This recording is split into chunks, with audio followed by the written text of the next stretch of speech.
Hey there, so we're going to do a quick video reviewing our answers to these problems. So you already did 1 through 3 correctly, so we're going to look at 4 through 9.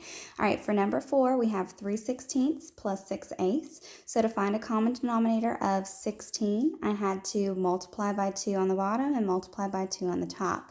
So when I do that, 6 times 2 is going to give me 12 over here, and 8 times 2 is going to give me 16 over here. Okay, so 12/16 is my new fraction. And I'm also going to add over the 3/16. So let's go ahead and add the numerators. 3 plus 12 is going to give me 15. Now that I have a common denominator, it's going to stay the same. So 16 is on the bottom. 15/16 would be my answer. Okay, it is in lowest terms because there's only one number difference between the numerator, 15, and the denominator, 16. We do not need to go ahead and divide the bottom into the top. That's something I noticed you had done in your problem, so let's take a look. We only need to do that if I have an improper fraction, which means I have a larger number, 7 for example, over a smaller number, 6 for example.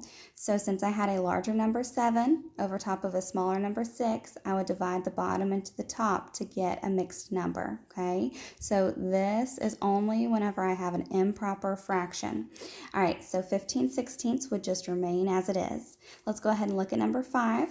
Okay, I should get 5/6 as my answer, and here's how we did that.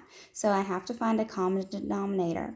So what I did is I knew that 4 can go into 12. So let's see what we did. We did 4 times 3 to get 12. And when I do the bottom, I do the top. So I have to do 2 times 3 as well. So that's going to give me 6 and 12 as my new fraction, 6/12. Same here, I'm going to go ahead and multiply by a number to get 12. So I multiplied by 2. 6 times 2 gave me 12 as the denominator, and then I have to do the same to the top, multiply by 2. So that gives me 4 as the numerator. So 6 plus 4 is going to give me 10. And the denominator just stays the same. Do not add denominators. So 10 over 12. To reduce that, I'm going to divide by 2. Since 2 is a factor that can go into both numbers. So 10 divided by 2 gives me 5, and 12 divided by 2 is going to give me 6. Okay, so 5/6 would be my lowest terms. For number 6, I had to find a common denominator of 26, so I multiplied by 2, and then I multiplied by 2 on the top. So I essentially got 22 over 26 for this fraction. Then I need to add the 1/26 to that. So my answer should be 23 over 26. You were pretty close on this answer. I believe you got 22 over 26 as yours.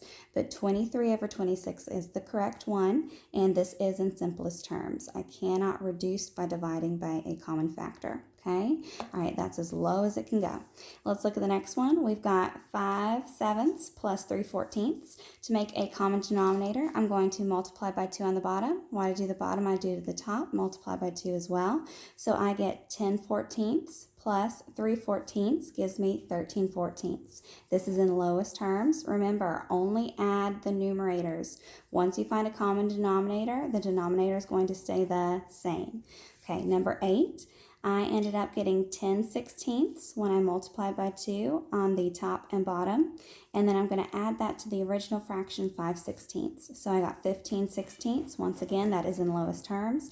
Remember, only add the numerators, and the common denominator is going to stay the same. Okay? All right, for number 9, we have 7/20 plus 5/10. I'm going to multiply by 2 on the top and 2 on the bottom to get 10/20 as my other fraction plus my 7/20. So total, it's going to be 17 over 20. Okay, so 17 over 20. Be careful because on yours you added the 2 denominators, and we do not do that. We do not add denominators when adding fractions. All right, for number 10, you got the correct answer of 11/28. So we're going to make sure we do some extra practice with this just to make sure we have it down. All right, thank you so much. Bye-bye.